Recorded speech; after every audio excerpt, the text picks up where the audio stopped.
Veja no ICL Notícias, segunda edição. STF de volta ao trabalho.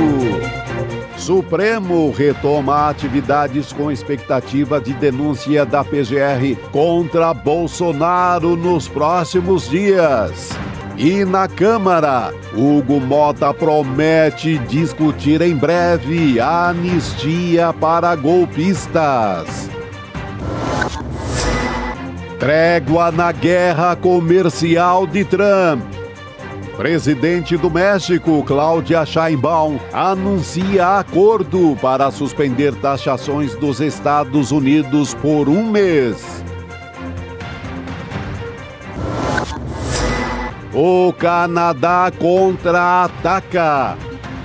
Província de Ontário suspende negócios com Elon Musk e anuncia que não fará contratos com empresas americanas até que as tarifas de Trump sejam removidas. O ICL Notícias, o veículo mais confiável do Brasil, está no ar.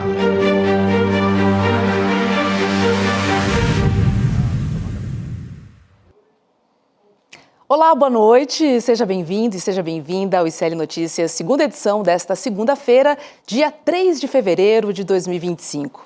Olha, o STF retomou os trabalhos hoje em meio à expectativa do PGR, do Paulo Gonet, para que ele apresente a denúncia contra Jair Bolsonaro. E a gente vai conversar sobre este assunto e também vamos falar dos desdobramentos das eleições para as presidências da Câmara e também do Senado. Lá fora, México e Canadá reagiram às tarifas de Donald Trump. Enquanto os mexicanos negociaram uma trégua, nessa guerra comercial, o Canadá começou a boicotar os produtos estadunidenses. Lembrando que toda a nossa programação, que começa cedinho, às 7 da manhã no Desperta e vem até o N2, é transmitida pela Pop TV no Rio Grande do Sul. E o ICL Notícias, segunda edição, também está no ar, no canal A Voz Trabalhadora, no YouTube. Rodrigo Viana, boa noite, seja bem-vindo de volta. Boa que noite. Pele boa, hein? O cara tá renovado. Peguei um sol enquanto a América do Norte ruía, né? Eu fico pensando, sabe o quê? Lembra daquela frase? Imagine na Copa. Imagine na Copa, porque estão prevendo uma Copa do Mundo aí o ano que vem. Estados Unidos, México e Canadá. É a Copa do Tarifaço. É a Copa do a Copa da guerra comercial, né? Vai ser uma loucura. Mas vamos fazer uma... a ideia é vamos unificar 3 países, que bonito, né? Só que estão no meio de uma confusão tremenda, né? Pois é. Eu acho que a FIFA não contava com isso, viu? De jeito nenhum. Desarticula geral. Vai ser um climão. Vai ser um climão. Imagine na Copa. Imagina na Copa, a frase que a gente ouviu aqui. ali, hein, gritando. Meu Deus do céu. Hino nacional tocando. Vamos aguardar. Não, vai dar confusão até para que preço cobra no ingresso aqui, acolá, porque cada país vai ser um universo à parte ali. O Trump vai dizer, olha, quem for assistir jogo no Canadá não entra nos Estados Unidos para ver jogo nos Estados Unidos. Se esse maluco não chegar ao ponto de desmarcar a Copa lá. Desmarca. E o Lula podia aproveitar e falar, olha, se quiserem, o Brasil tem aqui estádios prontinhos, a gente faz a Copa aqui no Brasil. No padrão FIFA, inclusive. Padrão Traz ali para Manaus, que é perto. Fazemos aqui no Brasil a Copa de novo, vai. Aí, enfim, seria uma chance boa para mostrar a diferença. O Trump provocando confusão, né? Isso vai resvalar para o futebol, com certeza. Com certeza. Aí esse é o menor dos problemas, né? A essa altura do campeonato. Vamos aguardar aí a Copa do Mundo e, na verdade, tem tanta água para passar debaixo dessa ponte, porque o homem não para, né? Isso aconteceu no domingo à noite, né? As tarifas para o Canadá e para o México. Domingo à noite. Assim, agora ele está também... Não era mais para nada. Nós vamos falar daqui a pouco sobre isso com o Jamil Chad, né? Nosso especialista que está lá nos Estados Unidos. Mas também o Trump está num esquema de bate e assopra, né? Morde e assopra.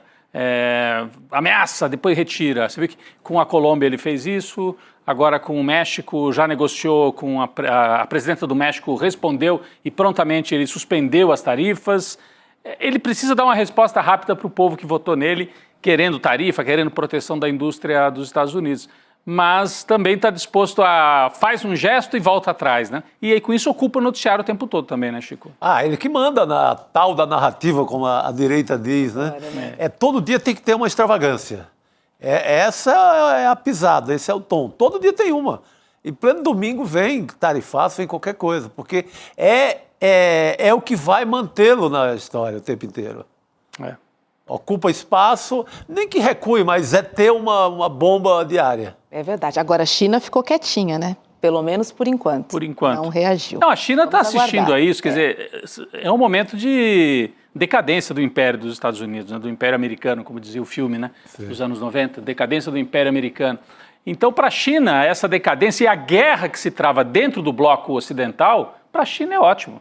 A Europa, o Canadá se desentendendo com os Estados Unidos, significa que o bloco do lado atlântico está se desfazendo e a China ganha ainda mais força para levar o núcleo da economia mundial lá para o Pacífico, né? Então é um momento muito turbulento, muito perigoso para o mundo inteiro. Você falou das extravagâncias, né? Todo dia uma extravagância. Eu ia propor que a gente começasse falando de um personagem que é mais discreto, não é dado a tantas extravagâncias, mas é um personagem super importante e está ditando o ritmo da política aqui no Brasil, né? Quem é ele? É o tal de Gilberto Kassab. Conhece? Conhece? Bastante. E eu sei que vocês fizeram aí uma gravação especial também sobre o Gilberto Kassab. Sobre esse personagem, né? Mostrando, porque fala-se muito do Kassab, pouca gente entende quem é esse enigma e tal. E é bom a gente, cada dia, mostrar para a nossa comunidade quem é, né? Posso fazer a propaganda, então? O que faz? Por favor, já no embalo. Em detalhes, amanhã vamos falar sobre Gilberto Kassab, para a gente conhecer esse político aí, esse grande articulador que atua fortemente nos bastidores. Amanhã, logo depois do ICL Notícias, primeira edição. Vendi o peixe. Boa, fez o jabá. Então, só para deixar claro, é a Roberta conversando com o Chico no Em Detalhes. É sobre o Gilberto Kassab e a pauta central. Mas eu queria falar do Gilberto Kassab hoje aqui no começo do ICL Notícias, segunda edição, porque na semana passada ele promoveu um ataque e ele é discreto. Então, quando ele faz isso, é porque foi calculado. Não é por acaso, não é que escapou. Ele não é o Ciro Gomes, né? Que escapa, fala demais, depois se arrepende. O Kassab fez um ataque frontal ao Fernando Haddad e ao governo Lula, na semana passada. Disse que o Haddad era um ministro da Fazenda fraco e disse que o Lula, desse jeito, ia perder a eleição em 2026. Deu a impressão de que queria colocar um pé para fora desta grande frente, né? O PSD, o partido do Kassab, está no governo do Lula. O que ele queria com essas frases? Será que já é um indicativo de que ele vai saltar do governo e vai se preparar para montar a candidatura do Tarcísio para presidente já em 2026? Então, teve o ataque ao Haddad e hoje uma declaração contraditória. Veja, se o objetivo dele atacando o Haddad fosse, né, o Kassab atacando o Haddad, vamos preparar já o terreno para o Tarcísio ser o nosso candidato a presidente em 2026, será que era isso? Parece que não era, porque olha a frase que o Kassab soltou no dia de hoje, está aqui na coluna, está no Metrópolis, no site Metrópolis, ele anunciando o seguinte, ele diz a aliados que não deixará o Tarcísio cometer o mesmo erro de João Dória. O que quer dizer isso? Então vamos entender, olha como o Kassab joga assim com sutileza, né? Ataca o governo do PT de um lado, do outro diz, o Tarcísio não sai do governo de São Paulo para ser candidato a presidente já em 2026. Não vou deixar. O erro do Dória, o Kassab diz, teria sido esse, né? O Dória se elege para um primeiro mandato de governador e durante o mandato já começa afoito, né? Quero ser candidato a presidente. E aí fica sem nada, nem candidato à reeleição a governador, nem sai a presidente. O Kassab está dizendo, não, o Tarcísio fica no governo de São Paulo. Vejam, parece contraditório, né? Ele ataca o governo do PT, mas então ele não quer lançar o Tarcísio presidente, ele quer que o Tarcísio permaneça no governo de São Paulo e que se candidate à reeleição. É isso mesmo. O objetivo é o seguinte, daqui a pouco o Chico Sá vai trazer mais bastidores dessa grande construção aí que o Kassab está tentando montar. Ele prefere o Tarcísio candidato à reeleição em São Paulo com um detalhezinho. Quem seria o vice do Tarcísio na reeleição para governador? O próprio, Gilberto Kassab. Então o Tarcísio, que já é governador de São Paulo, sairia para um segundo mandato e tem grande chance de reeleição em São Paulo, pelo que a gente acompanha. O Kassab ficaria de vice do Tarcísio e em 2030, aí sim, o Tarcísio se lança a presidente e deixa o governo nos últimos 8 meses na mão do Kassab. O que ele já fez em São Paulo na prefeitura com o Serra. Ele repetiria o roteiro. esse é o roteiro do Kassab. Ah, mas e para que ele está atacando o Haddad e o Lula, então? Ele não precisava, né? Podia fazer isso em silêncio. Por quê? Para fazer esse movimento e se cacifar como vice do Tarcísio, ele precisa se apresentar como um antipetista mais estridente. Ele tem uma imagem muito assim no meio do caminho, o Kassab. A direita acha que ele, no fundo, tem um pé em cada canoa. E tem, né? E tem um pé em cada canoa. Então, ele, ao atacar o Haddad e o Lula, ele está fazendo um movimento um pouco arriscado, eu diria, mas calculado, que eu me apresento mais à direita, porque assim eu me cacifo para ser o vice de um governador de direita, bolsonarista, que é o Tarcísio. E eu me encaixo nessa chapa e fico ali de vice, e ele é o grande articulador político desse governo de São Paulo, e vai aos poucos construindo o nome dele e o PSD como grande partido antipetista no Brasil para 2030, ocupando o lugar que já foi do PSDB. Aliás, o Kassab, além de ser vice do Tarcísio, ele quer também incorporar o PSDB, fazer uma fusão do PSDB com o PSD. E aí ele ficaria como esse partido de direita, centro-direita, antipetista, e ele poderia virar governador de São Paulo. Mas o Chico tem mais bastidores, né, sobre essa história, né, Chico? Por que tem... Ele parece que tem uma questão pessoal também com o Haddad, além de toda essa leitura política que a gente traz aí, não é? Em relação ao Lula, eu creio que seja ter mais espaço no governo. Pegar mais orçamento, nomear mais políticos do PSD para a máquina federal, para o ministério. A gente está à beira de uma reforma ministerial, então ele quer ocupar mais espaço. Agora, em relação ao Haddad, é uma coisa pessoal. Há uma herança aí maldita entre os dois que vem da eleição de 2012. Quando o Haddad virou prefeito de São Paulo. Quando o Haddad vira prefeito de São Paulo, batendo o Kassab. E o grupo do Serra e toda o PSDB, toda essa máquina, à época, comandada pelo Kassab e pelo Serra. Porque o Haddad entra, não é que tenha feito um caça às bruxas, como se diz em política, mas deu uma chacoalhada no grupo do Kassab dentro da prefeitura. Com investigações muito sérias, por exemplo, em relação à máfia do ISS. Da fiscalização, né?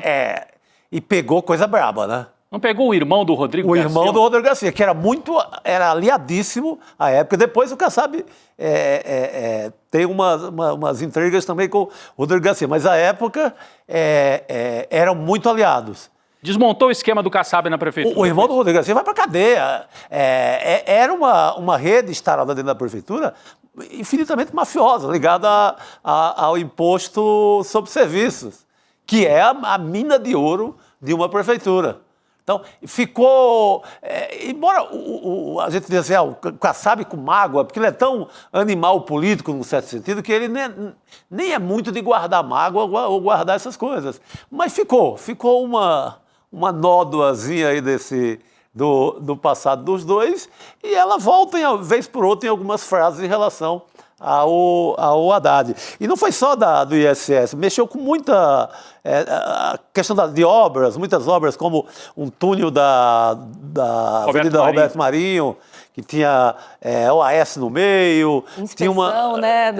Tinha inspeção veicular. Tinha muita gente ligada a financiamento de campanha da turma do Kassab, do PSDB. Então, não pegou bem, assanhou, balançou o coreto ali, fez uma confusão danada no mundo do Kassab, e ele não, evidentemente, mesmo sendo um político muito frio, guardou um pouco dessa história. Dizem também, Roberta, que o Kassab queria indicar o vice na chapa do Lula. Quando o Lula se candidata em 2022, com essa ideia de frente ampla, o Kassab falou, eu indico, quem sabe ele mesmo poderia ser o vice. Ele tinha essa ideia. O Haddad rapidamente desmontou essa ideia e sugeriu o nome do Alckmin, que era um nome muito mais confiável do que o Kassab, que podia repetir um Temer aí na história, se fosse o vice do Lula, né? O Haddad com o Gabriel Chalita, eles fazem essa operação Alckmin, né? Eles fazem a operação Alckmin e aí afastam um pouquinho o Kassab do centro do poder federal. Então, tudo isso está na conta. Quando o Kassab olha para o Haddad, ele vê não apenas o ministro da Fazenda, mas o personagem que desmontou os esquemas kassabistas na Prefeitura de São Paulo e que impediu que o Kassab fosse o vice do Lula ou indicasse o vice pro Lula. Agora, essa manobra que ele está fazendo de atacar o governo e o próprio Haddad, fez na semana passada, né, tem um certo risco, né, também. É uma manobra calculada, mas tem um certo risco porque o Lula vai começar a priorizar, né, na hora de articular com a direita, outros canais. Se o Kassab chega na mídia e fala o Lula perde a eleição, não quero o Lula, critica frontalmente o Haddad. O Lula vai olhar e falar, bom, é claro, ele está fazendo isso porque ele quer mais ministério, ele está batendo para ganhar vantagem. Mas o Lula tem outras maneiras, tem o MDB, tem outras máquinas aí, outras legendas da direita que podem cumprir esse papel que o Kassab eventualmente estava cumprindo. E também ele tem uma complicação junto ao bolsonarismo, não é tão simples ele virar o vice do Não, o Bolsonaro até o momento detesta. Detesta o Kassab, ele não é confiável. Então ele é um personagem que tem essa fama de ser um grande mestre da política, porque põe um pé em cada canoa, mas todo mundo desconfia dele. Sim, a direita eleger 888 prefeitos. É poderoso. É muita coisa. A gente tem que olhar para ele como alguém central na política. E aqui em São Paulo, o que ele faz com o governo do Tarcísio, ele é quase o governo do Tarcísio, por exemplo, em relação ao interior do Estado. Quem conversa com o prefeito é o Kassab. Quem atende prefeito é o Kassab. Quem localiza verba no orçamento e faz o agrado político ali às prefeituras é o Kassab. Ele que tem o mapa, o caderninho lá, prefeito a prefeito, conversa com todos eles, atende telefone. É um político meio moda antiga nesse sentido. Poderosíssimo no Estado de São Paulo. Se ele quiser ser vice, ele não vai encontrar obstáculo algum. A prefeitada o banca com força. Com força e para valer. Agora, o que chama a atenção também é que esse ataque do Kassab ao governo federal veio no momento em que o Lula estava amargando 2 meses, né, apanhando. Primeiro apanhou do mercado financeiro, a questão do dólar no final do ano passado, aquela turbulência, o governo não fez o ajuste fiscal como deveria, etc, etc. Depois veio a questão do PIX. Vira o ano e vem a questão do PIX. Foram 2 meses de noticiário ferrenho e vem o Kassab, supostamente um aliado que tem ministérios, e dá uma pancada a mais. Então, me dá a impressão, havia e há uma tentativa da direita liberal de enfraquecer o Lula, seja para inviabilizar a candidatura dele, seja para, se for candidato o Lula, vai ter que se ajoelhar e fazer mais acordos ainda do que você fez em 2022, Roberta. Você ia falar sobre isso? Não, eu ia falar que essa fala do Kassab aconteceu entre 2 pesquisas, né? A primeira pesquisa foi que saiu o índice de reprovação do governo Lula, principalmente no Nordeste, tinha subido. Tem a fala do Kassab e sai a mesma pesquisa, Genial Quest, depois, que diz que Lula venceria em qualquer hipótese contra qualquer adversário. Fiquei pensando, será que também não foi um pouco antecipada essa fala? Porque logo depois veio a pesquisa. Veio a pesquisa. Sabe? E eu acho que estavam esperando nessa pesquisa o Lula mais fraco. E aí eu vou voltar aqui para o telão, porque é impressionante. Depois de 2 meses de pancadaria, o governo, de fato, a popularidade sofreu aí um abalo. Tem a questão dos preços da comida, etc, etc, etc. Aí vem pesquisa Quest. Pesquisa eleitoral. Em 2026, em quem você votaria? E aí está até no nosso destaque, né, na nossa chamada da transmissão de hoje. O Lula ganharia de qualquer adversário de extrema-direita, segundo a pesquisa Genial Quest, divulgada hoje. Vamos colocar aqui na tela? A Quest fez cenários de segundo turno. Curiosamente, o adversário mais complicado para o Lula é o Gustavo Lima, o cantor sertanejo, o homem do estilo greco-goiano, né? Tem aquela mansão greco-goiana, vinculado às betes e tal. Lula, num segundo turno. Olha como o cenário é complicado no Brasil. Lula, 41%, Gustavo Lima, 35%. Então, Lula ganha do Gustavo Lima, que é muito popular por ser cantor, mas enfim, está aí com o nome testado nas pesquisas. Eduardo Bolsonaro, aí Lula, 44%, Eduardo Bolsonaro, 34%. 10 pontos de vantagem num eventual segundo turno. Contra o Pablo Marçal, o mesmo cenário, olha, 44%, 34%. Acho que nós temos outros aqui, não temos do segundo turno? Vamos colocar os próximos aqui. Contra o Tarcísio, 43% Lula, 34% o Tarcísio, o atual governador de São Paulo. Contra o Romeu Zema, 45% Lula, 28% o Romeu Zema. Contra o Ronaldo Caiado, atual governador de Goiás, 45% Lula, 26% o Ronaldo Caiado. A gente percebe que o Lula está num patamar muito, né, confortável, muito parecido, seja qual for o adversário. Está ali por volta de 42, 43, 45, um pouquinho para cima, um pouco para baixo.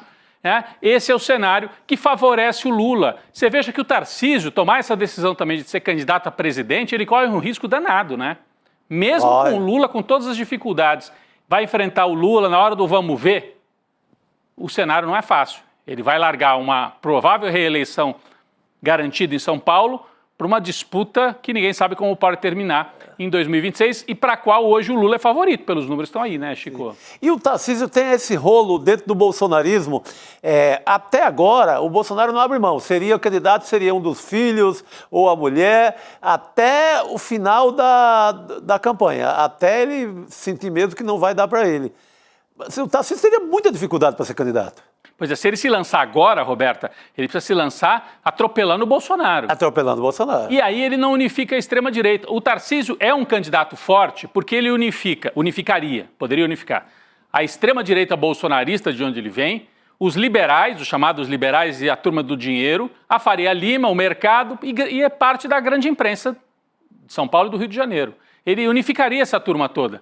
E uma direita tradicional também votaria nele. É um Bolsonaro assim, com modos um pouquinho melhores do que o Bolsonaro, não fala tanta asneira, supostamente, em relação ao Bolsonaro. E é até mais perigoso por causa disso do que o Bolsonaro. Mas para unificar, ele precisa ter o voto bolsonarista. E se o Bolsonaro não sentir firmeza, achar que ele é traidor, o Bolsonaro lança um dos filhos e o Tarcísio ficaria pendurado na brocha. Divide com ele e ele fica meio Dória. Fica meio Dória. O Kassab está certo.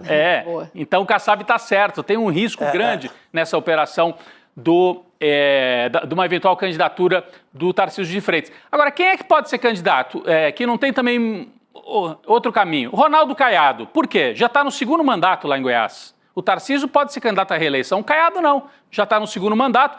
Pode sair candidato mesmo que perca para fixar o nome nacionalmente. O Ratinho Júnior, que nem aparece aqui, né? Nem aparece nessas sondagens, mas ele está no segundo mandato como governador do Paraná e o Kassab quer lançar o Ratinho Júnior para presidente de qualquer jeito agora em 2026. Então, é um cenário de divisão na direita. Essa divisão favorece o Lula e, com isso, o atual presidente, apesar das dificuldades na economia nessas últimas semanas, no final do ano passado e começo desse ano, aparece em primeiro em todos os cenários de segundo turno. Ninguém parece com força para desbancar o Lula. Aqui está o Ratinho Júnior, que pode ser o nome do PSD do Kassab para presidente em 2026. Porque na operação do Kassab também tem isso. Se ele quer parecer assim mais para o lado da direita, mas manter um pé assim como uma terceira via, ele lança o Ratinho. E aí deixa o Lula, Ratinho, vai ter um nome da direita ou vários nomes da extrema-direita e ele fica ali e se constrói como uma alternativa para 2030. Essa é a operação que está em campo agora. No primeiro turno, a Genial Quest, a gente trouxe aqui os cenários de segundo turno. Eles fizeram um cenário de primeiro turno, como é que seria? Vamos dar uma olhada, só para ter uma ideia, como é que estaria o patamar do Lula no primeiro turno, se a eleição... não, aqui é conhecimento e rejeição. Podemos ir para o outro gráfico, depois a gente volta nesse, pessoal? O seguinte, isso mesmo, esse aqui, ó.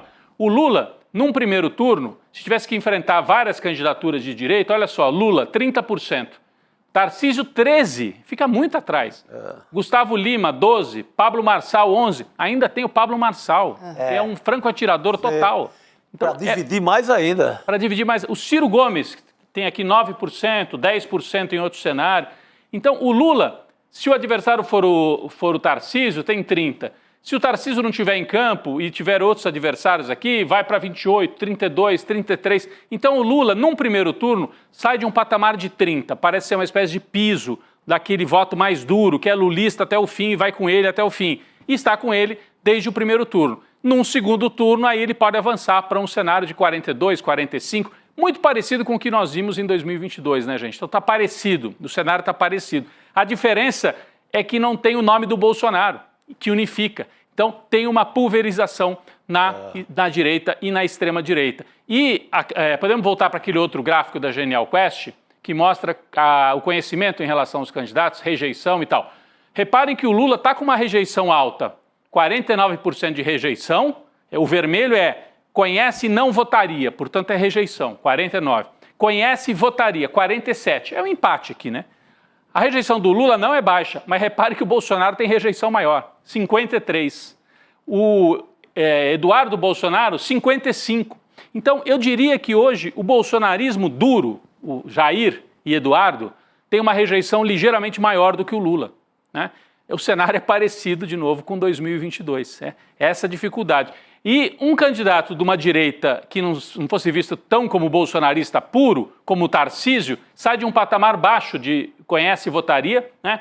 Tem uma rejeição também muito mais baixa, o Tarcísio tem só 32 de rejeição e tem um desconhecimento grande. Ele tem um potencial, ele poderia avançar ao longo da campanha, mas é um risco. E é uma candidatura com um risco grande. Como disse o Kassab, virá um João Dória no meio do caminho, Roberta. Agora, Rodrigo, olha só, Fernando Haddad tem 56% de rejeição. É o mais rejeitado entre todos os candidatos. É o mais rejeitado, significa que a operação de ataque à economia funcionou. Funcionou. Ele... Colou no Haddad o meme aí da taxas, vem blusinha e etc. Colou, a oposição conseguiu colar no Haddad, mesmo com todos os números importantíssimos para a economia, na macroeconomia, números espetaculares. A oposição foi lá e carimbou. O que cria uma dificuldade para o Lula, se o Lula não for candidato, não fosse, acho que ele vai ser, o segundo nome no PT é o Haddad. É um nome que sai nesse momento, no início de 2025, com grande dificuldade, como você observou, né, Roberta? Pois é. É um momento complicado ali para ele, enfim.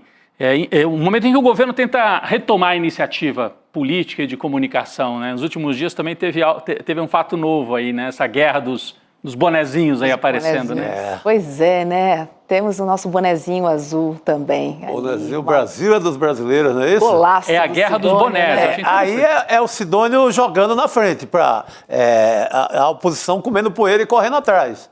Você lança um boné, vira assunto 2 dias, tem que ter um por dia. Assim como o Trump tem na questão do apocalipse, do fim do mundo, o governo Lula tem que ter um assunto por dia.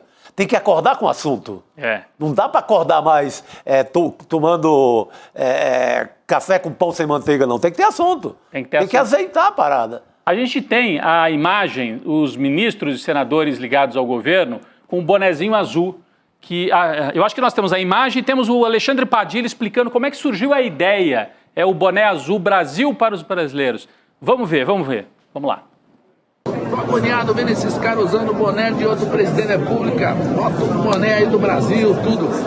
E aí eu falei pra ele, eu vou ter essa ideia de a gente colocar no dia da reabertura do Congresso.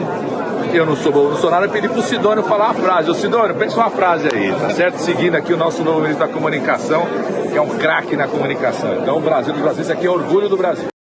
Até ficou meio encoberto assim pela nossa tarja, né? Mas acho que deu para ver ali no finalzinho. O Brasil é dos brasileiros.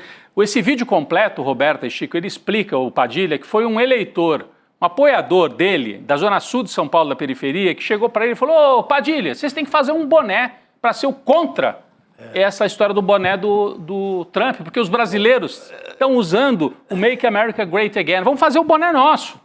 Aí foi um rapaz aqui da periferia de São Paulo, o Padilha falou, boa ideia. Pediu para o Sidônio a frase e colocaram essa aí. Apareceu um monte de ministro, senador agora com o bonezinho. Randolfo Rodrigues, todo mundo lá de bonezinho azul. Interessante. E forçou a oposição a ficar rebatendo o tempo inteiro. Olha lá, ó. Olha lá o boné. O Brasil é dos brasileiros. O Brasil é dos brasileiros, que surgiu assim então, né, com esse diálogo com a base aqui, que fica vendo a direita tomar a iniciativa. E eu achei interessante que é um boné azul, né, então tira aquela coisa... É meio a segunda camisa da seleção, isso, que é azul, sai da amarela, né, que é da amarela golpista ali, vai para outra cor, mas no momento em que o complexo de vira-lata vai nas alturas, né, com esse amor ao Trump, amor aos Estados Unidos, vem numa hora perfeita. Olha, quem é patriota aqui nessa parada? Quem ama o Brasil? Sabe, se estão de joelhos pro Trump. E incomodou, vermelho. Hein? O Eduardo Bolsonaro fez um post respondendo esse boné. Não gostou porque eles acharam que eles são os donos da história, né? E agora tem jogo aí, eu achei interessante. E aí a extrema-direita já fez a tréplica, teve a tréplica do boné, Roberta, você viu? Eu vi a tréplica do boné. A tréplica está aí também, ó, é comida barata novamente, vote Bolsonaro. Quer dizer, fake news, né? Porque não tinha comida barata com o Bolsonaro. Comida barata, o que eu lembro de muito forte era a fila do osso. Só se for fila do outro. Podia fazer agora, teve a tréplica, fazer mais um. Comida barata, só se for fila do osso.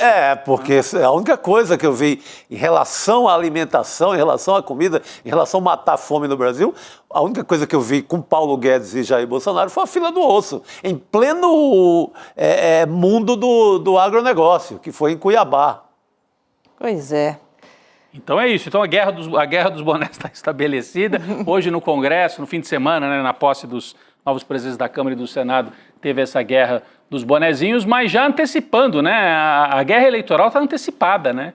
Começou muito cedo, né? Começou super cedo, até por esse clima dos Estados Unidos. O Trump incendiou, né, o cenário. Né? E você viu a direita, os donos do dinheiro, quem manda no país no sentido de posse, latifúndio, mercado financeiro, eles contavam até uns 6 meses atrás com uma candidatura do Tarcísio fácil e sem esses empecilhos que a gente vê hoje, que é, por exemplo, como colocar uma candidatura sem contar com o Bolsonaro, porque o Bolsonaro vai para o pau. Se o Tarcísio sai, ele quer impor essa candidatura de um dos filhos até a última hora. Então não contava com essa possibilidade. Achava que estava fácil. Temos o Tarcísio e vamos com ele. Tanto que o Tarcísio, ele apressa a agenda neoliberal, vendendo tudo que São Paulo tem, né? Vendendo tudo. Água, os trens do metrô, o negócio é vender tudo. Mas a candidatura que agora se põe com complicações imensas. A começar de não ter o bolsonarismo com ela. Que o Bolsonaro vai insistir até o fim. Não, a batalha é para que eu seja o candidato, né? Que precisa do meu sobrenome. Na verdade, a gente já entendeu que esse sobrenome não é tão necessário assim. Né? Sim. A As direita... eleições municipais deixaram isso muito claro, principalmente aqui em São Paulo. Verdade. Exatamente. Vamos para Brasília? Por favor. Vamos nessa, porque hoje foi a abertura do ano judiciário no STF com uma sessão solene. Estavam lá os ministros do STF, o presidente Lula, Hugo Mota, que é o novo presidente da Câmara, Davi Alcolumbre, que é o novo presidente do Senado, e também o procurador-geral da República, o Paulo Gonet. A Carolina Brígido acompanhou tudo de perto e vai contar pra gente agora como é que foi. Oi, Carol, boa noite para você. Boa noite, Roberta. Boa noite, meninos. Estão me ouvindo? Sim. Muito bem, Carol. Tá bom. Carol. Boa noite a todos que estão nos assistindo hoje. Boa Vamos noite, nessa, querida. porque pelo visto a grande expectativa, né, é da denúncia contra Jair Bolsonaro e mais 39. Queria saber se na sessão de hoje ventilou aí alguma notícia de quando ela sai e também de que maneira será oferecida essa denúncia. Olha, Roberta, na verdade, a sessão teve esses discursos, né, durante a sessão, teve discurso do presidente do STF, o ministro Luiz Roberto Barroso, teve discurso também do Paulo Gonet. E a gente que estava ali assistindo, a gente tinha uma expectativa de que fosse dado algum recado desse sentido, alguma dica, né, porque todo mundo quer saber, na verdade, o que vai acontecer em relação a denúncias contra todas essas autoridades, Jair Bolsonaro, inclusive. Mas olha, nada. Os discursos foram bastante institucionais, só que a última frase do Gonet no discurso eu achei um pouco premonitória. Ele diz o seguinte: assim como esta corte, também a PGR, a Procuradoria-Geral da República, está pronta para cumprir o seu papel. E também falou durante o discurso, Gonet, que ia tratar com rigor as questões importantes ao longo do semestre. Ou seja, para bom entendedor, deu para ver ali que tinha um recado. Então, assim, vai ser um semestre com emoção, na verdade, porque essas denúncias vão chegar. São 40 indiciados lá naquele inquérito da Polícia Federal que investigou essa trama golpista que teve no Brasil. Entre esses indiciados está Jair Bolsonaro, está a cúpula das Forças Armadas, estão autoridades que também eram militares. Então, não tem como chegar às 40 denúncias de uma vez, porque é importante a gente ponderar. Essas denúncias precisam ser individualizadas. Não vai vir uma denúncia gigante, um catatal de papel, falando de todas as condutas, de todas essas pessoas. Elas vão chegar de forma separadas, e eu apurei ali com pessoas que decidem, né, que organizam, porque não são só os ministros que têm informação ali no Supremo. Existe toda uma equipe do STF, de servidores, de assessores, que estão ali para organizar como esses julgamentos vão acontecer. E o que eu apurei foi exatamente isso, que vão chegar levas de denúncias, não vão chegar às 40 de uma vez, vai chegar um pouquinho, depois outro pouquinho, mesmo para dar fluxo, para ir julgando um pouco que chegar, depois julga uma outra fatia. E a denúncia contra Bolsonaro e as principais autoridades do governo passado, elas vão estar logo na primeira leva. Então, a expectativa é que Bolsonaro seja denunciado, sim, no STF ainda neste mês. Essa é a expectativa que tem lá no Supremo. Ô Carolina, bem-vinda mais uma vez aqui ao ICL Notícias segunda edição. Então, você deu uma informação importante. Quem assim estava distraído, vai ser por etapas, por levas, por fatias esta denúncia. A Polícia Federal, quando a gente leu aquele catatal de quase 900 páginas do indiciamento, né, dos 40 personagens, estabelece núcleos. Provavelmente a denúncia viria por núcleos, assim, o núcleo político, então Bolsonaro, General Heleno, Braga Neto, 3 ou 4 ali da liderança. O outro núcleo operacional, a turma daquele grupo de Zap lá que... Os financiadores, outro núcleo, né? É mais ou menos por aí que a gente pode esperar. E o que você já disse aqui, vai ser por etapas e o primeiro grupo vai ser o mais importante, vai ser esse grupo político do Jair Bolsonaro e provavelmente dos generais que estavam ali no comando, não é?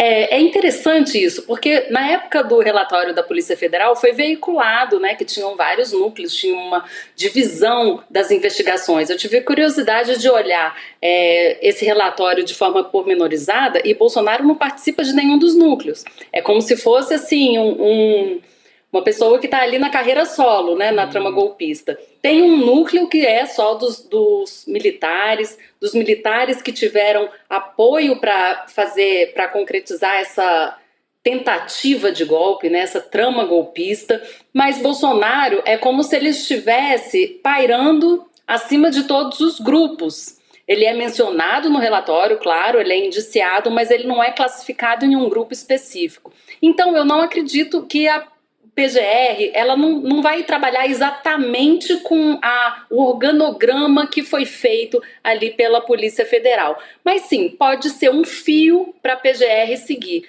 Porque a PGR ela vai incluir outros elementos também contra Bolsonaro nessa denúncia. A denúncia dele vai ser super complexa, porque a PGR deve juntar também a questão das vacinas, outras questões que colaboraram para formar essa convicção de que Bolsonaro participou, sim, dessa tentativa de golpe ali em 2022, que culminou naquela história horrorosa que a gente viu no 8 de janeiro de 23. Vamos dar uma olhadinha no que disse Paulo Gonet no seu discurso? Temos aqui uma arte. Vamos lá. Vou dividir aqui com a nossa audiência. Ele disse o seguinte, olha... A oportunidade é adequada para a Procuradoria-Geral da República reiterar o propósito de atuar com firmeza, desassombro e serenidade, as tantas competências que lhe confiou o Constituinte, a começar pela que lhe é basilar e que melhor lhe define, a defesa da ordem jurídica e do regime democrático. Essa foi a fala de Paulo Gonet. E olha, o tom da sessão, né, solene de hoje no STF foi de defesa da democracia. Vamos dar uma olhadinha no que disse também o ministro Luiz Roberto Barroso. Aqui deste plenário, que foi invadido, queimado, inundado e depredado com imensa fúria antidemocrática, nós celebramos a vitória das instituições e a volta do país à normalidade plena, com idealismo e civilidade. Não há pensamento único no país, porque isso é coisa de ditaduras, mas as diferentes visões de mundo são tratadas com respeito e consideração. A democracia tem lugar para todos, liberais, progressistas, conservadores, só não tem lugar para quem não aceite jogar o jogo pelas regras da democracia. Não falou, o discurso está dado aí, né? O Gonet menos, mas o Barroso falou em democracia. Mas, Carol, nesse mesmo momento que abre e reabre STF, tem essa expectativa da denúncia. Você tem na outra casa, no Congresso, novos ecos de pedido de anistia. O mesmo Hugo Mota, novo presidente da Câmara, que fala, tem ódio e nojo à ditadura, repetindo o Ulisses Guimarães, que eu não entendi nada, como é que saiu daquela boca ali, essa frase do doutor Ulisses. O mesmo Hugo Mota, ali ensaboado, também dá uma certa corda para a bancada bolsonarista de que pode colocar, sim, a anistia para votação. Como é que você acha que vai se dar esse jogo? E como é que o Supremo também pode olhar isso? Né? Olhar essa quase ameaça, né? Olha, vocês vão julgar o Bolsonaro, a gente rasga aqui na boa e não vai acontecer nada. Chico, você definiu muito bem, é um jogo, né?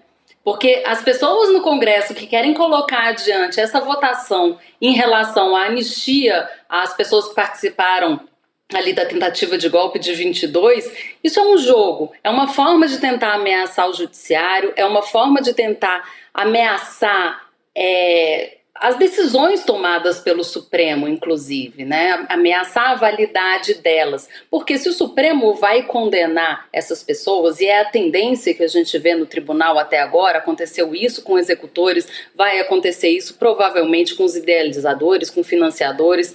Então, assim, claro que um tribunal que condena alguém não vai deixar passar uma anistia, e uma anistia baseada em fatores meramente políticos. Não tem nada de jurídico ali no Congresso que seja debatido em relação ao 8 de janeiro. É simplesmente um perdão para todo mundo, perdoa todo mundo, abre a porteira e anula-se a decisão do Supremo. Isso é não apenas uma forma, um assinte contra as instituições democráticas, contra o regime que a gente vive hoje, mas também é um assinte contra as atribuições do Supremo, porque é o judiciário quem julga e eventualmente condena. Não dá para o Congresso sair inocentando, de alguma forma, perdoando os crimes que já passaram pelo Supremo e que o Supremo já condenou. Então, assim, discutir anistia antes mesmo do julgamento é uma forma, sim, de passar recibo, que isso é uma moeda política lá dentro do Congresso, mas que não tem nenhuma chance de prosperar na realidade. O Supremo não vai deixar passar uma anistia. A gente viu ali o discurso duro do presidente da Corte, Luiz Roberto Barroso, e a gente também percebe que o Procurador-Geral da República, Paulo Gonet, apesar de ser uma pessoa bastante séria, bastante rígida, o discurso dele é totalmente diferente, né? Muito mais institucionalizado. O Barroso fala em ideologias. O Procurador-Geral da República fala em firmeza. Então, assim, ele está... Muitas vezes a gente pensa, ele está demorando, ele não denuncia logo, mas eu aposto que quando essa denúncia vier, ela vai ser forte o suficiente para justificar condenações e para barrar qualquer tipo de tentativa de anistia ali no Supremo Tribunal Federal. E como adiantou o Chico Sá, né, o novo presidente da Câmara, o Hugo Mota, disse que o tema anistia vai ser discutido nos próximos dias. Vamos dar uma olhadinha no que ele disse. Abre aspas. Esse tema, anistia, é o tema que mais divide a casa hoje. Você tem o PL defendendo que se vote a anistia para as pessoas, para os presos, lá do episódio do 8 de janeiro, e você tem a esquerda, o PT principalmente, defendendo que esse assunto não seja debatido, não seja votado na casa. A pauta de votação da Câmara é feita pelo presidente com a participação dos líderes e, com certeza, esse será um tema que será levado para essas reuniões nos próximos dias. E vamos conduzir com a maior imparcialidade possível. Agora, ele fala em imparcialidade, mas tem um detalhe importante nessa fala, né? Ele chama a tentativa de golpe de o episódio de 8 de janeiro. É uma covardia, né? Aí as palavras dizem muito. É que nem o Toffoli, quando tentou rebatizar o golpe de 64 de movimento. Sim. Movimento militar de 64, querendo dar uma conotação positiva. Episódio, assim, foi atravessar a rua, tropecei, foi um episódio. Episódio é da Netflix à noite. 8 episódios. Aqui, foi um golpe, né?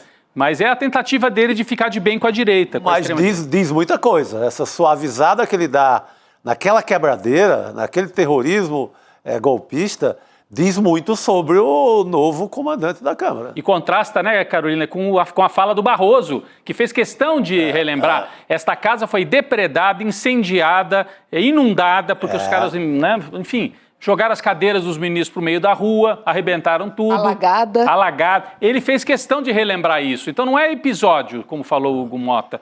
Tentativa de golpe violento. Agora, eu dei uma volta pelas redes sociais do Hugo Mota, aí um pouco antes do sábado, a cobrança gigante dos bolsonaristas. Assim, o ataque ao próprio Hugo Mota é a cada minuto. Pô, seu covarde, não bota a anistia para votar, não falou ainda da anistia. Então, ele está sendo cobrado a valer, a vera. Sim, verdade. Agora, se a gente olhar a situação do Bolsonaro, por exemplo, vocês estavam falando antes no estúdio sobre a questão das pesquisas políticas.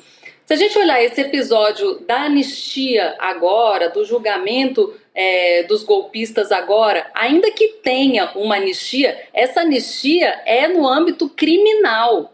É bom a gente lembrar que Jair Bolsonaro está inelegível por decisão do Tribunal Superior Eleitoral. Essa anistia que está sendo discutida no Congresso, até agora, por exemplo, não vai chegar até a decisão do TSE de considerar ele inelegível. Então, condenado ou não pelo Supremo Tribunal Federal, ele não pode concorrer em 2026. Vamos ver, claro. Agora, o TSE vai ser comandado em 2026, no ano eleitoral, pelo Cássio Nunes Marques, que vai ser o presidente do tribunal, e o vice-presidente vai ser André Mendonça. São justamente os dois ministros que o Bolsonaro escolheu para o STF. Dentro do TSE, o que os ministros falam é que não existe mais caminho jurídico para se reverter essa decisão de inelegibilidade lá dentro do TSE. Isso vai precisar ser discutido no STF. E no STF não tem nenhum clima para que ele volte a ser elegível pelas vias judiciais. Vamos ver se o Congresso vai inventar também uma anistia a essa imposição da Justiça Eleitoral. E vale lembrar também, né, que o vice-presidente da Câmara é do PL, é o deputado Altineu Cortes, que também tem muito interesse em colocar essa pauta ali, né, para jogo, para votação. O Alcolumbre também falou, né? O novo presidente do Senado também falou, né, Roberta? A gente tem aqui também a frase dele sobre essa questão da anistia, não é isso? Ele gravou um vídeo, né, de uma apresentação no Instagram, né, e disse que uniu, como a gente comentou aqui, a esquerda e a direita, e que é possível atingir consensos. Disse também que criou uma nova ferramenta de busca na internet, o Google. Esse é o Hugo Mota ainda, né? Esse é o Hugo Mota. Vamos ver o que disse o Hugo Mota. Quer saber como a direita e a esquerda caminharam juntas na eleição da Câmara? Assiste aí que eu te conto como foi. E aí, tudo bom? Você também foi no Google ver quem é o Hugo Mota? Olha, nada contra o Google, pode ir lá pesquisar. Mas como agora a gente vai se encontrar aqui nas redes todos os dias, então resolvi fazer o meu próprio buscador. Bem-vindos ao Google.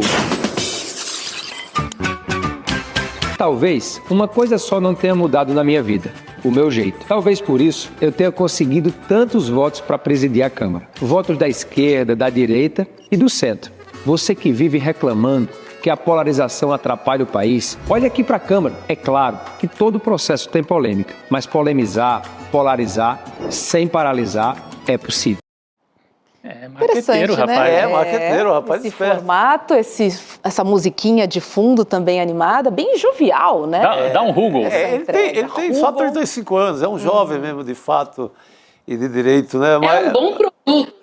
A apresentação do produto tá ótima, mas assim, por dentro daquela juventude vem toda essa tradição das famílias nordestinas que comandam a Câmara. O cara é ligado ao Arthur Lira também, uma família super tradicional na política, que não está muito comprometida com a mudança, né? Apesar desse produto muito bem apresentado, dessa jovialidade na pele, né? Um viço que se apresenta, mas não é novo isso, né? Isso é um produto bastante antigo que está bem cansado de vir da Câmara. Muito bom, Carol. Ele é de um clã, né, da Paraíba, desde a avó, não era nem o avô, era a avó que foi prefeita. Foi até presa a coitada da avó também, mas num episódio lá de umas obras, Ministério Público da Paraíba, acabou levando, teve uma rápida prisão, mas teve. Mas é um velho político, né, na pele de um jovem de 35 anos. É um velho jovem político. É um velho jovem político ao ponto de ter uma obra famosa na cidade de Patos, que é a cidade dele, no sertão da Paraíba, que tem 15 anos, que é um teatro, a construção de um teatro, vai emenda atrás de emenda nesse duto que liga Brasília às províncias, né, levando mares e mares de emendas, milhões e milhões de dinheiro. Essa obra não está pronta até agora. Então é muito tradição daquela péssima política brasileira, que pode aparecer agora embaladinha no TikTok, toda bonitinha, mas o pai é atual prefeito, a indústria das emendas, a indústria desse dinheiro que sangra de Brasília para as províncias e nada é feito. Ou quase nada é feito. É o mesmo produto, só com uma outra embalagem. É o que temos. Agora sim, vamos ver o que disse o presidente do Senado, o Davi Alcolumbre, sobre a anistia. Vamos dar uma olhadinha porque ele falou com a Globo News. Abre aspas. Esse assunto anistia não vai pacificar o Brasil. Se continuarmos revisitando assuntos que trazem a discórdia em vez da concórdia, a gente vai passar nos corredores e ver senadores de diferentes partidos agredindo uns aos outros. E quando um senador agride um ao outro por causa de uma única agenda, ele não está interessado na agenda do brasileiro.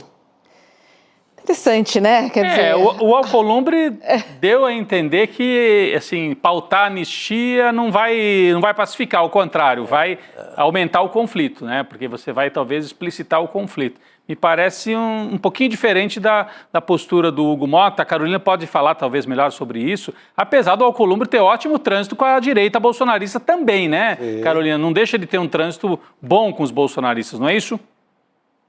Tem trânsito bom com todo mundo, esses dois, né?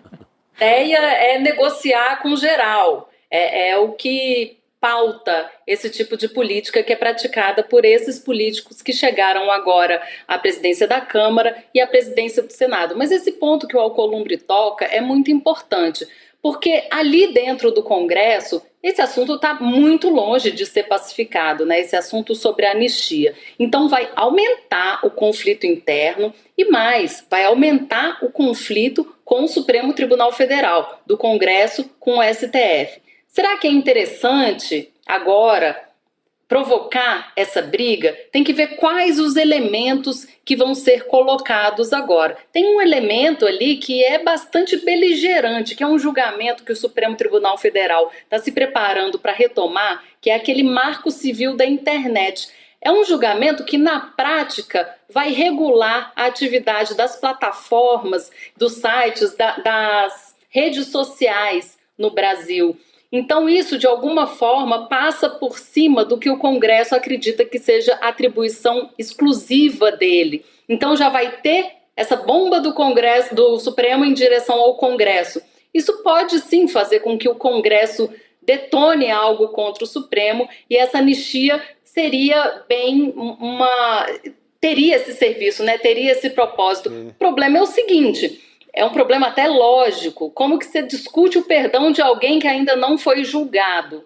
Então, assim, é uma anistia para os executores, aqueles que foram julgados na primeira leva? Será que isso é politicamente importante hoje no Congresso Nacional? Ou será que é mais importante esperar o julgamento de Bolsonaro e de outras ex-autoridades para poder se falar em anistia? E isso, gente, vai acontecer lá para o fim do ano, em uma perspectiva muito otimista, porque os processos no Supremo, os processos no Judiciário brasileiro, por força da legislação, eles não tramitam de uma hora para outra. Existe uma série de coisas que precisam ser feitas, assim, colheita de provas, oitiva de testemunha. Isso não é assim para chegar a denúncia hoje e amanhã já ser o julgamento da ação penal para saber se ele é culpado, inocente, condenar. Isso é lá para o fim do ano. Então, antecipar essa discussão sobre anistia serve só para colocar mais lenha na fogueira nessa briga institucional entre os três poderes que a gente vê aqui em Brasília. Sabe que tem uma fala do ex-presidente Jair Bolsonaro dizendo que a anistia vai pacificar o Brasil, né? Vai pacificar a cabeça dele. Exatamente. E aí a gente, né, vê essa fala de Alcolumbre, a gente, enfim, ao mesmo tempo fala, ué, mas anistia, eles não foram nem condenados ainda? É esquisito, né? Como é que vocês querem pautar? Enfim, querem pautar, é engraçado, né? A gente pensa nessa frase, a anistia vai pacificar o Brasil, era o que se dizia também em 1979, quando passou a lei da anistia mesmo, né, para poder pavimentar a redemocratização do Brasil, e agora a gente está aqui, com esses militares todos que cometeram atrocidades durante a ditadura, o Ministério Público tentando processar e a lei da anistia embarreirando. E Bolsonaro acha que isso é uma forma de pacificação. Sim, claro, naquela época de 79 foi sim uma forma de pacificação. Mas hoje em dia, que a gente vive num regime democrático, compensa anistiar criminoso? Eu penso que não. De maneira alguma. Está certíssima. Carol Brígido, perfeita. Muito obrigada, viu, por sua participação aqui no N2. Obrigado, e a gente se encontra aqui pelo ICL. Valeu. Beijo Boa pra noite. você. Boa noite. Até logo.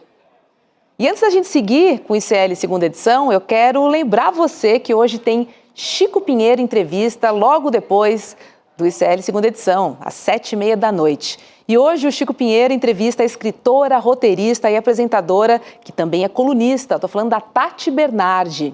Em 2017, a Tati recebeu do Senado Federal o diploma Berta Lutz, que reconhece mulheres que tenham contribuído com a defesa dos direitos femininos no país. Vamos ver um trechinho dessa conversa que tá boa demais. Posso ser muito de esquerda no programa? Posso, Pode, né? mas não é de esquerda, eu quero que você seja você. Eu mesma. Eu fiquei muito triste que o Boulos perdeu. Eu acho que a esquerda ainda precisa melhorar muito a maneira de falar com as pessoas, né? Eu acho que a campanha eu não gosto da campanha que o Boulos fez. Eu acompanhei, assim, via muitas coisas, eu achava... Não gostava, fiquei muito triste que ele perdeu. Ele é uma pessoa que eu gosto muito. Eu também fiquei. Mas eu acho muito triste quando a gente tem que pensar que quando aparece, por exemplo, um Marçal, é tão desesperador que a gente pensa, talvez um Tarcísio seja melhor. Esse tipo de raciocínio... Isso é terrível, né? Me deprime, porque assim, aparece uma coisa tão pior, né? Que você fala, não, se for Marçal e Tarcísio, é torcer para Tarcísio, sabe? Essas coisas assim. Mas Tarcísio com derrite. Exato, mas o Lula tem muita força, né? Fez cirurgia, eu já entro em desespero, pelo amor de Deus, né? Eu acho que o PT tem que preparar quem vem depois do Lula, né? Precisa muito.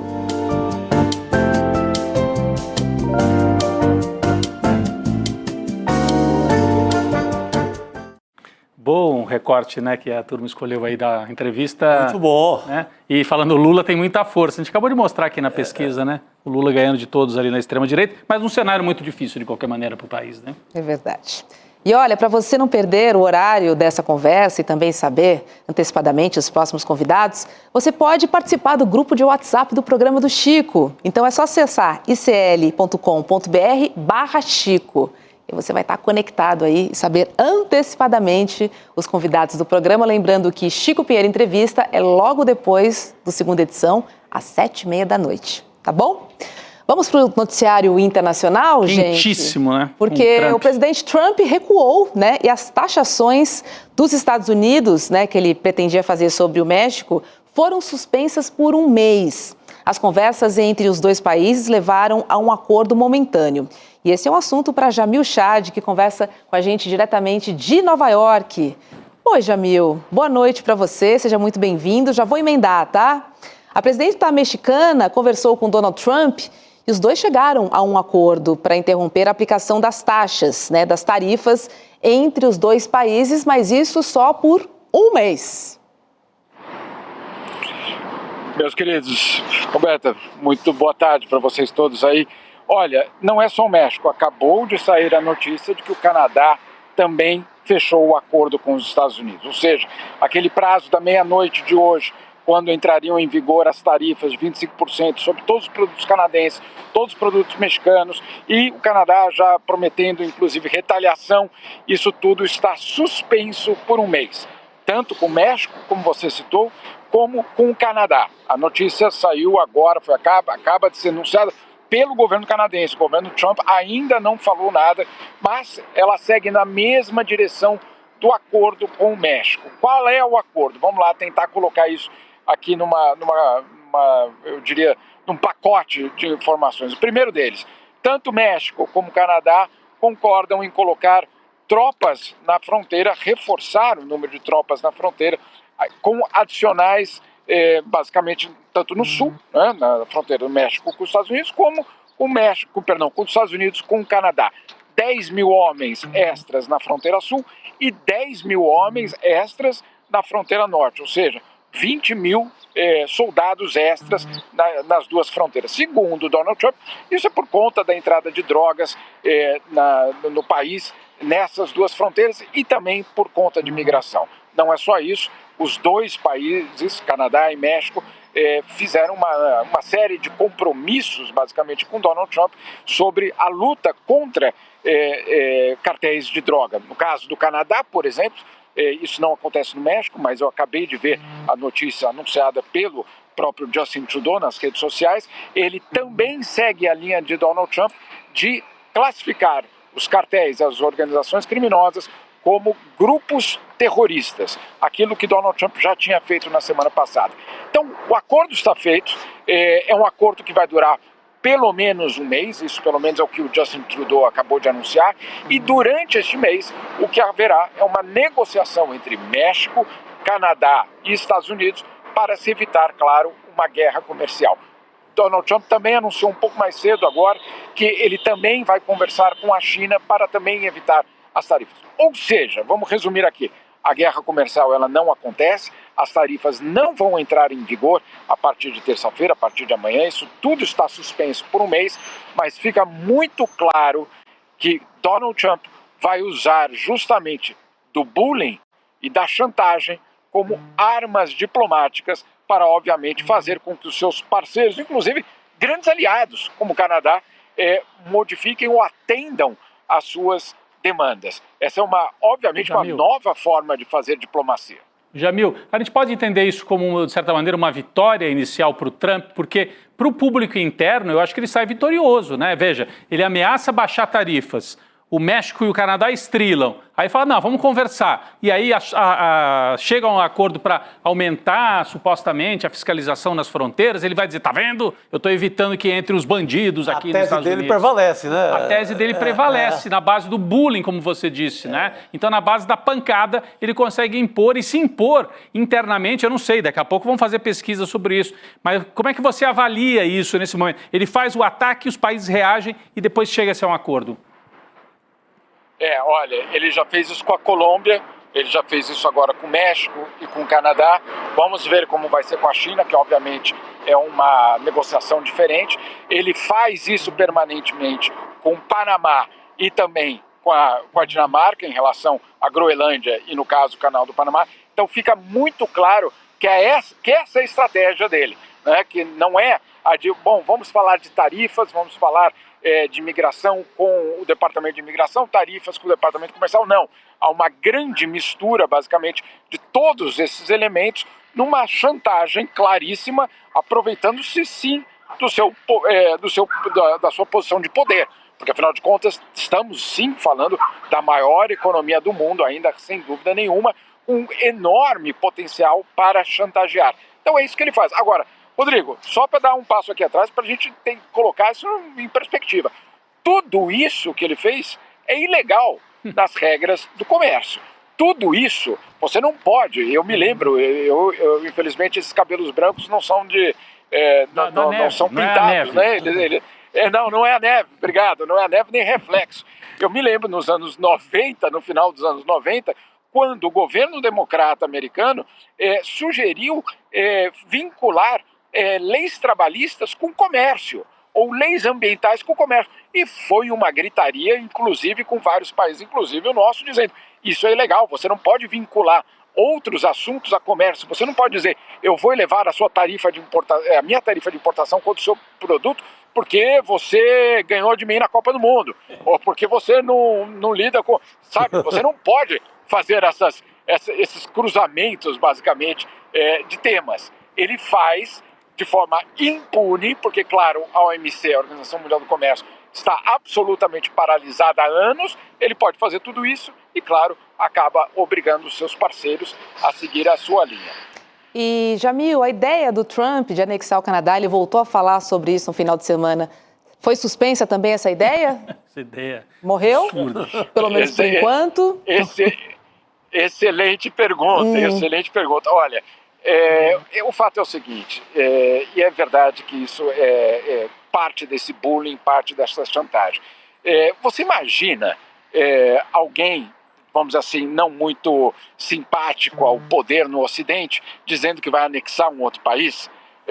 E que isso seria basicamente lógico dentro da estrutura de poder deles? O que a gente chamaria essa pessoa, né? Do que a gente colocaria? Por enquanto, isso é tratado como, olha, que absurdo, meu Deus do céu, etc. Mas vamos lá, vamos dizer o que é. Isso é um ataque à soberania, isso é absolutamente fora de qualquer padrão diplomático, mas insisto, faz parte dessa nova forma de diplomacia que, é claro, usando todo o seu poder, usando todo o seu peso, passar por cima. Passar por cima não significa só publicamente. O que a gente tem ouvido, acho que vocês comentaram inclusive outro dia também, uma conversa da primeira-ministra da Dinamarca com o Donald Trump, no qual a conversa foi extremamente tensa. Ou seja, isso ele não faz só em público, ele também faz isso nas conversas privadas. Então, Roberto, só para responder, por enquanto a invasão, a anexação do Canadá está suspensa? Está suspensa, certamente. Mas a ameaça, ela cria uma tensão muito grande. Eu, sinceramente, vocês devem ter visto, até o Eduardo Moreira postou também nas redes sociais, o hino americano sendo vaiado pelos canadenses, tanto outro mal-estar sendo gerado entre dois países que, como disse Trudeau no outro dia, no caso do Canadá, fez o luto pelos americanos em tantas e tantas guerras, em tantos e tantos desastres. Pois é, Jamil. E olha, o governo da província de Ontário, né, que é a maior província canadense, ele decidiu cancelar o contrato que tinha com a Starlink, que é a empresa de internet via satélite de Elon Musk. Será que ele também recuou, o governo da província de Ontário, Jamil? Você tem alguma notícia sobre isso? Olha, como o acordo entre Trudeau e o Donald Trump acabou de ser anunciado, vamos esperar aí alguns minutos, talvez, para ver como vai ser a reação do primeiro-ministro de Ontário. A província do Canadá também tem primeiro-ministro. Então, vamos aguardar. O que ele fez, na verdade, não foi só a Starlink, ele fechou toda a possibilidade para que empresas americanas participem de compras governamentais, ou seja, de licitações públicas no estado, na província de Ontário. Ontário é a maior economia do Canadá, enfim, é basicamente o centro da economia do Canadá. E vamos lembrar, licitações públicas, eu acho que todos nós aqui entendemos que isso significa enormes contratos bilionários de construção de estrada, escola, merenda, o que você imaginar aí, que obviamente o governo acaba fornecendo. Então, vamos ver aí nas próximas horas. O fato é que, acho que o Rodrigo tem toda razão em falar que o Trump pode trazer esse tom de vitória na narrativa dele, mas vamos lembrar que o Canadá decidiu peitar, né? Decidiu peitar, inclusive, de uma forma que para alguns pode servir talvez até de exemplo, porque eles colocaram, de fato, Rodrigo, uma lista de produtos, iam adiante mesmo com as tarifas e estavam prontos, obviamente, para o impacto econômico que isso teria. Não resta dúvida, é aquela história, né? Eu aplico sanção contra você, você me retalia, eu retalio a retaliação que você teve, ou seja, uma guerra comercial que nós sabemos já, a história mostra isso, que guerras comerciais levam a perdas econômicas substanciais e quem perde, no final das contas, é o consumidor, que paga mais caro, e o trabalhador, obviamente, porque nós não estamos falando aí de perdas para Elon Musk, estamos falando, obviamente, de perdas para o trabalhador. E aquela velha máxima, se for olho por olho, ao final todos ficaremos cegos. Ô, Chico, a gente falava no começo do programa, porque o Jamil Chad lembrou aí da vaia, que aconteceu num jogo de basquete, né, da NBA. Porque o curioso é que nem todo mundo sabe, quem não acompanha, mas os times do Canadá disputam a NBA, né, participam da NBA, e houve uma vaia quando tocou o hino dos Estados Unidos num desses jogos da NBA. E a gente comentava aqui, viu, Jamil, Roberta, Chico, Copa do Mundo. Tem o Ilustra? Então vamos ver aqui o vídeo. Vamos ver o vídeo do basquete. Tá aí, ó. Acho que nós temos aí já. Vamos lá.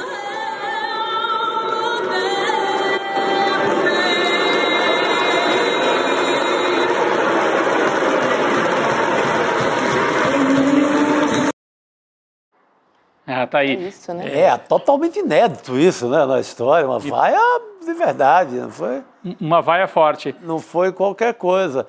A gente teve também se junta a uma série de manifestações que você vê no mundo, né? O Grammy ontem, latino também, muitos manifestos contra o Donald Trump. Então, Shakira falou muito bem. Foi a Shakira que falou? Sim. A Shakira, ela homenageou os imigrantes do mundo inteiro, dos Estados Unidos, os irmãos dela e tal. E tem a questão da Copa do Mundo, eu ia chegar nesse ponto. Sim. Copa do Mundo ano que vem, México, Estados Unidos e Canadá. Que clima bom para fazer uma Copa unificada entre 3 países. Logo os dois, né? E faz a Copa de novo nos Estados Unidos. Eu acho que ninguém nem lembrou disso aí nos Estados Unidos ainda. Lembraram já, Jamil? Acho que foram pegos de surpresa, não? Não, é verdade. Nos Estados Unidos não, mas olha, eu convido vocês a repararem o que Donald Trump tem atrás da mesa dele no Salão Oval. Ele tem a taça da Copa do Mundo, na mesinha atrás dele. Então, todas as vezes que a câmera se foca nele para ele assinar aquelas ordens executivas, né, basicamente decretos, os nossos decretos, logo atrás dele, tem a taça da Copa do Mundo. Vamos também só colocar no contexto aqui o que é essa Copa do Mundo. Essa Copa do Mundo é nos Estados Unidos, com apenas 10% dos jogos no México e só outros 10% no Canadá. Então, 80% da Copa do Mundo do ano que vem acontecerá, basicamente, é uma Copa americana, com uns retalhos ali para os mexicanos e uns retalhos ali para os canadenses, para que eles pudessem se apresentar como uma candidatura unificada à FIFA. A FIFA que, obviamente, está feliz da vida com a existência, obviamente, de um governo forte. Estou sendo irônico aqui, né? Por favor. A gente sabe muito bem como a FIFA adora fazer eventos em locais que ela não tem problema em passar por cima de Constituição e outras coisas, né, Chico? A gente conhece bem, né? Exatamente. No Brasil proibiram até o acarajé na Fonte Nova, para você ter a ideia do tamanho dessa FIFA quando ela chega. Complicado mesmo. Exato. Então, eles se dão muito bem. FIFA e Donald Trump será uma aliança perfeita. Exatamente. Quero ver o jogo, quero ver o hino. Muita água vai rolar até lá e a gente vai ficar de olho aqui. Jamil Chad, né? Vai ficar, imagina, Estados Unidos e México, Estados Unidos e Canadá. Vamos ficar de olho. Jamil, obrigada, viu? Boa noite para você. Até breve. Obrigado. Boa noite para vocês. Obrigado, querido. Tudo de Boa bom. noite.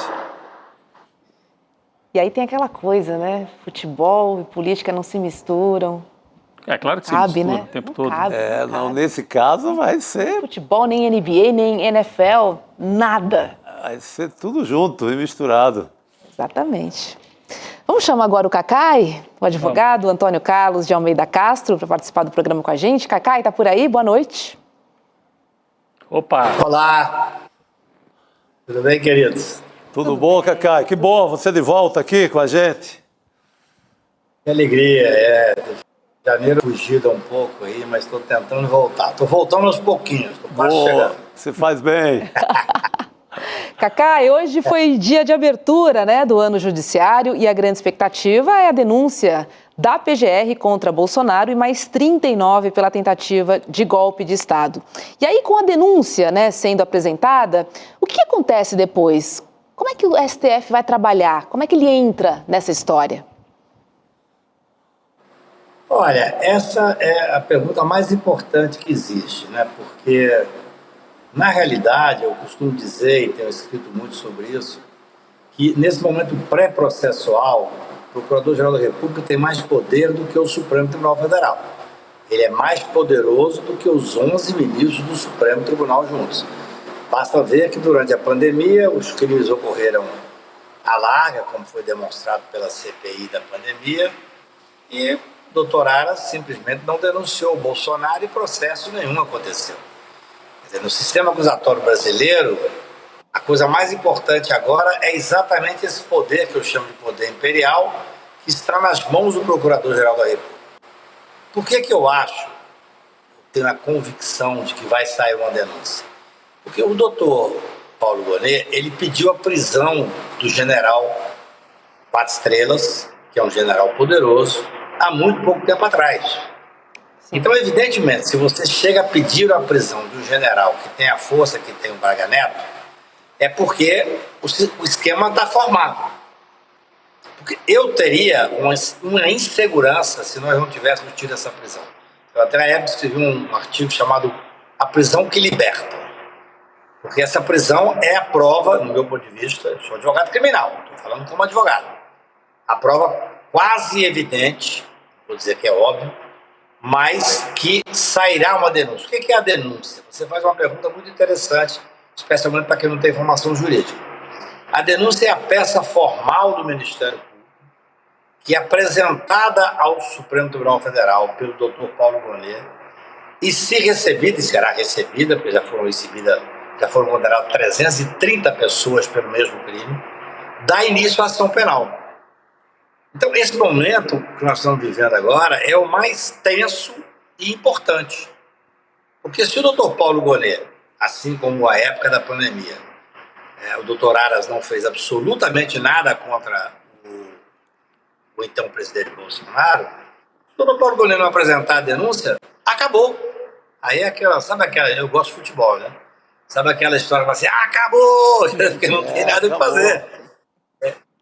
Nesse momento, Chico, não estou te vendo, mas estou ouvindo tua voz, nesse momento, a coisa mais importante que existe é o poder imperial do Ministério Público. E acho, repito aqui, tecnicamente falando, que não tem como não vir denúncia. A denúncia deve vir rapidamente. E é bom que seja rapidamente, porque quanto mais o tempo passa, mais fácil fica para esse trabalho que eles estão fazendo, o direito deles, a ampla defesa, que é parte da grande mídia com muito dinheiro envolvido e parte dos advogados escrevendo artigos dizendo que esse inquérito parece com a Lava Jato, que é uma série de coisas que não tem nenhuma relação. Nenhuma relação. Então, eu posso dizer a vocês, olhando sob o prisma técnico como advogado, que o fato de ter sido pedida a prisão pelo Dr. Paulo Gonet, do general Braga Neto, no contexto específico da tentativa de golpe, inclusive para matar Alexandre de Moraes, para mim deixa absolutamente claro que nós estamos prestes a presenciar dentro de 10 dias, espero uma semana, porque está tudo pronto, uma denúncia criminal contra Bolsonaro, contra essa gangue mais perto dele. O Cacai, e se sai a denúncia então ainda no mês de fevereiro, você imagina que é possível concluir o julgamento ainda no ano de 2025? Porque tem que ouvir, tem um número, né, de testemunhas que cada réu, né, porque daí eles vão se transformar em réu. São 40, né? 40 indiciados. Denunciados, podem ser denunciados. Podem virar 40 denunciados, cada um pode indicar 8 testemunhas, se não me engano. E isso... 13, é isso? É importantíssimo que você pergunte, pelo seguinte, cada fato tem direito a 8 testemunhas. A cada fato. São 40 são 40 réus e 10 fatos. É um caminhão de testemunha. Só que no mensalão, o Supremo estabeleceu uma forma de agir, é muito importante isso que você pergunta, que é o seguinte, vamos que sejam 500 testemunhas. Você pensa, acabou o mundo. Quem vai ouvir 500 testemunhas? Não é assim, houve em 30 dias que o Supremo Tribunal, no julgamento do mensalão, através da época do julgamento do presidente Joaquim Barbosa, estabeleceu que as testemunhas podem ser ouvidas por juízes auxiliares ou por juízes das varas onde as pessoas moram. Então, assim, em 30 dias podem ser ouvidas 500 testemunhas. Entendeu, Rodrigo? Entendi. O tanto que é importante você estar perguntando, que assim, o ministro, o relator, vai dizer o seguinte, olha, tem aqui 500 testemunhas. Os relatores, os juízes federais das varas tais e quais, têm 20 dias para ouvir essas testemunhas. E vão ser ouvidas em 30 dias. Ou seja, a instrução desse processo, isso é que é importantíssimo que as pessoas percebam. A instrução desse processo, ela vai ser muito rápida. Por quê? Repito, você bem perguntou. Ainda que sejam 500 testemunhas, elas podem ser ouvidas em 30 dias. sem prejuízo ao direito de defesa, a plena defesa, nada. Aí depois, claro, a defesa vai ter o direito de fazer perícia e disso. Não tem perícia a ser feita. Esse processo já tem 531 condenados. Ou seja, a materialidade ela já está amplamente comprovada. As preliminares que já foram levantadas pelos mais diversos advogados, salvo se surgir uma coisa completamente nova, não vai surgir. Eu sou advogado criminal, só faço isso na vida.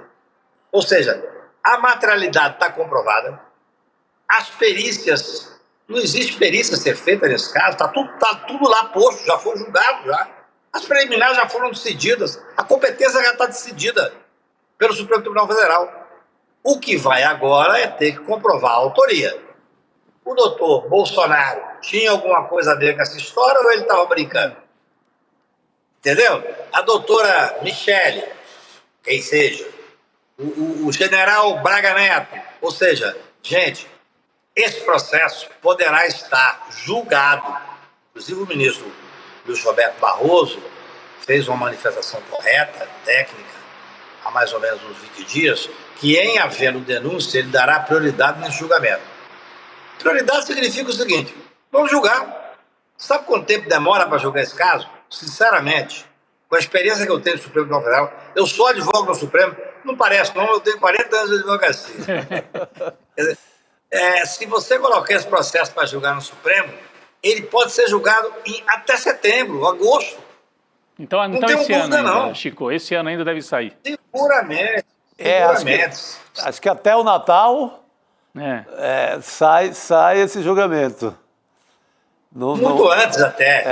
Eu diria o seguinte, o que nós temos que cobrar, eu sou um chato de galocha nisso aí, vivo cobrando o doutor Paulo Gonet, não é por desconfiança dele, não, pelo contrário, respeito muito o doutor Paulo. Mas assim, eu acho que a obrigação que eu tenho como advogado e como cidadão é alertar desse poder imperial do Ministério Público. Porque eu vivi a pandemia, vocês todos viveram. Eu falava com os senadores, que são meus amigos, eu estava em casa, vendo aquela CPI, e eu ligava para o Randolfo, eu ligava para o Renan, eu ligava para o Omar, falava, não vai acontecer nada. Se vocês não tomarem providências de mudar a Constituição para ter uma queixa subsidiária, o doutor Aras não vai denunciar. E não denunciou. Não denunciou, foi a maior frustração, do meu ponto de vista, da história do Brasil. Agora é diferente. Eu penso, e aí eu digo carinhosamente, assim, eu penso que a tentativa de matar, que foi iniciada, inclusive, o Lula e o Alckmin, nem chegaria a tanta comoção. E as políticas têm isso, né? Mas a tentativa de matar um ministro supremo mobilizou muito os democratas. Mesmo quem não é de esquerda, de direita, quem não é fascista, ficou mobilizado. Então eu acho que agora é hora, sim, de apresentar uma denúncia. Está passando a hora. Ainda é tempo, mas é um pouco tarde. Entendeu? É hora de apresentar essa denúncia. E aí depois você joga para o Poder Judiciário. E aí, Rodrigo, você faz uma pergunta essencial.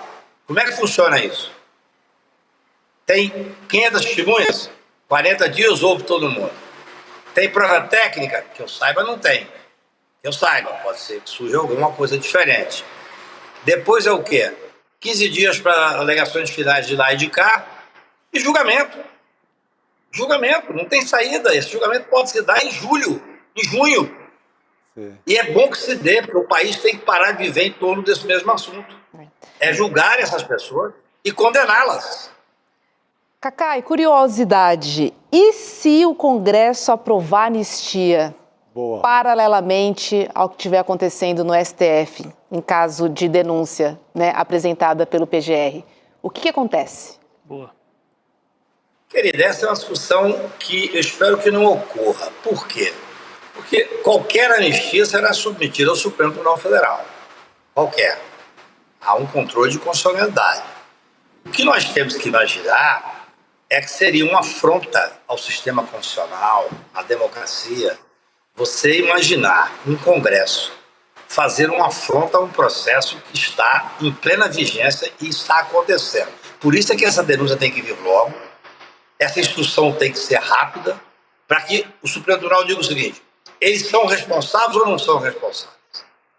Porque eu imagino que você imaginar a hipótese de um Congresso recém-empossado fazer uma afronta dessa ao Supremo, ao povo brasileiro e à estabilidade democrática é uma hipótese de decisão muito grave.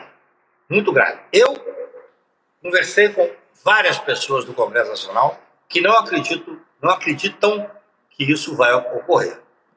Não acreditam que chegarão a tanto.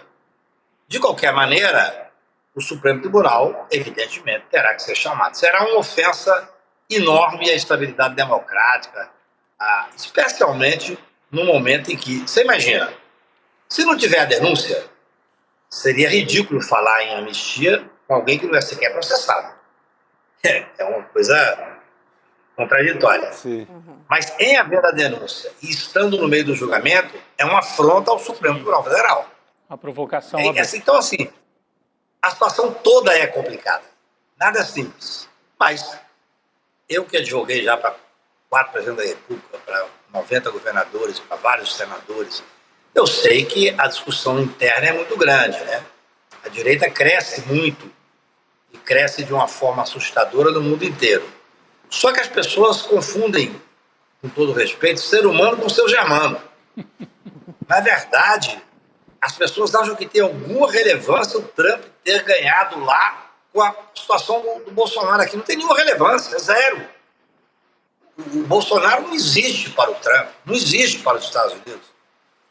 O que nós temos que ter, com maior tranquilidade, é a definição desse processo. Não dá para ficar sangrando em passaporte. Uma denúncia técnica apresentada ao Supremo Tribunal Federal e depois de começar o julgamento, aí nós, formadores de opinião, eu tenho vários senadores e vários deputados que eu converso quase que diariamente. Se eu tiver uma denúncia e um processo sendo instruído, eu vou ter autoridade para ligar para alguns deputados de direita, com os quais tenho relação, fazer o seguinte: olha, se deu respeito, mas hoje eu não tenho uma denúncia, eu não tenho um processo. Essa aqui é a discussão que nós temos que fazer. Perfeito. Interessante, né? Esse tempo, eu imaginava que fosse levar esse ano aí de 2025. Não tinha essa informação de que poderia ser tão rápido. Eu acho que, inclusive, pode uma ser, boa notícia. mas eu tô dizendo que será. Né? Isso. Oi? Não estou dizendo que será, mas pode acontecer, né? Que tecnicamente pode ser. Vai depender também de nós, né? Perfeito. Exatamente. Tá certo, Cacai. Obrigada, viu? Bem, por compartilhar a sua noite conosco. E a gente se encontra aqui no N2. Um beijo para você. Beijo grande. Boa noite, querido. Beijão. O Cacai colocou até uma data aí, né? Provavelmente até setembro, né? Instrução, alegações finais, não sei o quê. Aí tem sempre aqueles embargos de declaração, não sei o quê. Se terminar até setembro, e aí você manda para cadeia até o final do ano.